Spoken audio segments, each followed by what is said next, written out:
Hello বন্ধুরা, study motivation YouTube চ্যানেলে তোমাদের সকলকে স্বাগত। আজকে আমি দ্বিতীয় শ্রেণীর আমার বইয়ের দ্বিতীয় পর্বের 169 নম্বর পৃষ্ঠা থেকে আলোচনা করা শুরু করছি। এর আগের সমস্ত পৃষ্ঠাগুলি আমি আলোচনা করে দিয়েছি।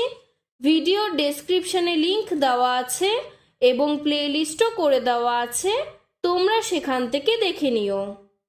169 নম্বর পৃষ্ঠায় উপরে দেখো বলেছে সমান সংখ্যায় নাড়ু খাই। এখানে দেখো একজন তিনজন ছেলে মেয়েকে মিষ্টি দিচ্ছে। তো আমরা চলো গল্পটি পড়ে নিই এবং অঙ্কগুলি করে ফেলি। আজ আমাদের বাড়িতে আমার দুই বন্ধু মিতা ও মতিউর এসেছে। মা একটা প্লেটে 6টি নাড়ু দিয়ে গেলেন। আমরা তিনজনে সমান ভাগে ভাগ করে নিব।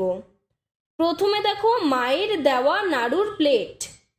এখানে দেখো একটি প্লেটের মধ্যে 6টা নাড়ু রয়েছে। যেহেতু এখনো ওই প্লেটটির মধ্যেই 6টি নাড়ু রয়েছে, আমার প্লেট, মিতার প্লেট এবং মতিউরের প্লেটের মধ্যে কিন্তু এখনো নাড়ু পৌঁছায়নি, তাই কিন্তু এই প্লেটগুলি ফাঁকা। এরপরে দেখো বলেছে প্রথমে আমি প্রতিটি প্লেটে একটি করে নাড়ু রাখবো, তাহলে বাকি রইল 6 বিয়োগ 3 সমান সমান 3টি নাড়ু।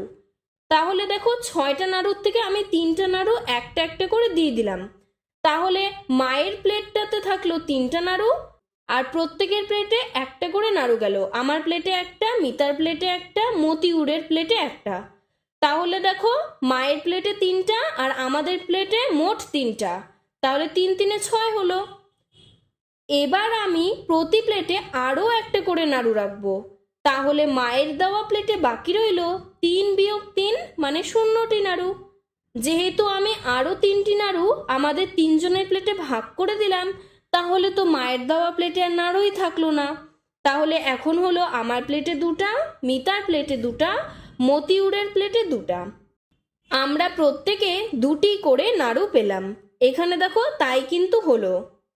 তোমরা এটি চাইলে 6টি নাড়ু নিয়ে 3টি প্লেটে ভাগ করেও অঙ্কটি কিন্তু করতে পারো, তাহলে তোমাদের বুঝতে আরও সুবিধে হবে। এরপরে বলেছে 170 নম্বর পৃষ্ঠায় কিভাবে পেলাম দেখি। তাহলে দেখো প্রথমে 6-এর থেকে আমরা 3 বিয়োগ দিলাম একবারে, তাহলে পেলাম 6-এর থেকে 3 বিয়োগ করে 3। তারপরে এবারে আরও 3 দিয়ে বিয়োগ করলাম, তাহলে দ্বিতীয়বারে 3-এর থেকে 3 বিয়োগ হয়ে হলো 0।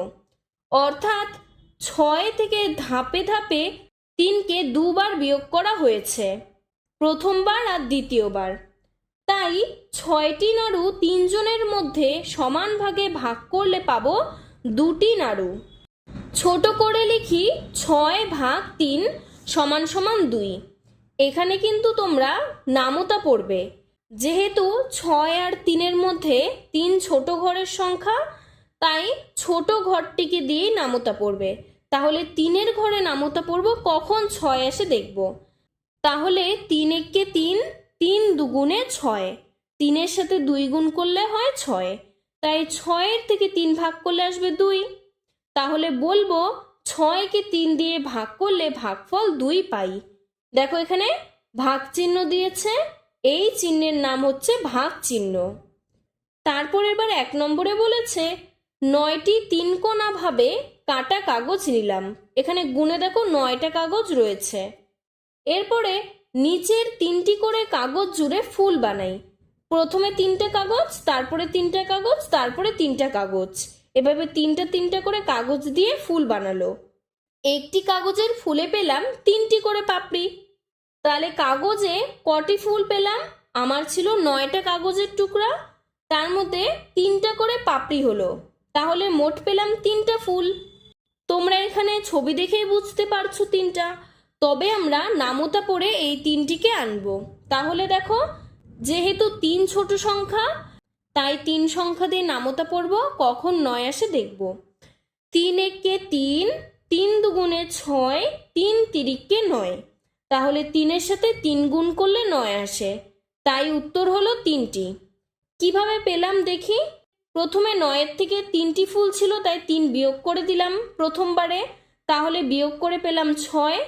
ছয়ের থেকে আবার দ্বিতীয়বারে 3 বিয়োগ করে দিলাম, তাহলে হলো 3। 3-এর থেকে আবার তৃতীয়বারে 3 বিয়োগ করে দিলাম, তাহলে হলো 0। তাহলে আমরা 9-এর থেকে 3কে কতবার বিয়োগ করে পেলাম? 3 বার, তাই উত্তর হলো 3। 2 নম্বর, 6টি মাছের মতো করে কাটা কাগজের টুকরো নিলাম, দুটি জারে সমান সংখ্যায় রাখতে হবে। এখানে দেখো পাশে ছবি আঁকা রয়েছে 6টা মাছ। 6টা মাছকে দুটা জারে রাখতে হবে। তোমরা একটা একটা করে মাছ রাখো, দেখবে এক একটা জারে 3টা করে মাছ হবে। তাই এখানে বলেছে একটি জারে 3টি মাছ রাখলাম। এবার প্রত্যেকটি জারে তাহলে কয়টা করে মাছ পেলাম? যেহেতু 6টা মাছ আর দুটো জারে রাখতে হবে, তাই 6কে দিয়ে 2কে ভাগ করে দিলাম। তাহলে 2 যেহেতু ছোট সংখ্যা, 2-এর ঘরের নামতা পড়ব, কখন 6 আসে দেখব। 2 একে 2, 2 দুগুণে 4, 3 দুগুণে 6। তাহলে 2-এর সাথে 3 গুণ করলে হয় 6। তাহলে উত্তর পেলাম 3টি। এবার আমরা ধাপে ধাপে বিয়োগ করে করে দেখব। প্রথমবারে 6-এর থেকে 2 বিয়োগ করলে আসলো 4, দ্বিতীয়বারে 4-এর থেকে 2 বিয়োগ করে আসলো 2, তৃতীয়বারে 2-এর থেকে 2 বিয়োগ করে আসলো 0। তাহলে মোট কয়টা ধাপ পেলাম? 3টা ধাপ। তাহলে উত্তর হলো 3টি। এরপরে 3 নম্বরে বলেছে 12টি সন্দেশের মতো করে কাটা কাগজের টুকরো 4টি থালায় সমান ভাগে ভাগ করে রাখি। এখানে দেখো 12টা কাগজের টুকরো আর থালা রয়েছে 4টা, তাহলে একটা একটা করে থালায় আমি রাখবো। তাহলে এখানে মোট আমরা 3টা করে সন্দেশ পেলাম। একটি থালায় 3টি সন্দেশ রাখলাম। এবার দেখো নিচে বলেছে পেলাম 12 ভাগ 4। এবার 12কে 4 দিয়ে ভাগ করব, তাহলে 4-এর ঘরের নামতা পড়ব, কখন 12 আসে দেখব। 4 একে 4, 4 দুগুণে 8, 3 4-এ 12। তাহলে আসলো আমাদের 3। 3-এর সাথে 4কে গুণ করলে আসে 12। তাহলে উত্তর হলো 3। এবার আমরা ধাপে ধাপে বিয়োগ করে দেখি। এখানে বলেছে নিজে করি, আমি দেখো নিজে করেছি। প্রথমে 12টা ছিল সন্দেশ, 12টার থেকে 4টে সন্দেশ বিয়োগ দিয়ে দিলাম প্রথমবারে, তাহলে পেলাম 8টা সন্দেশ।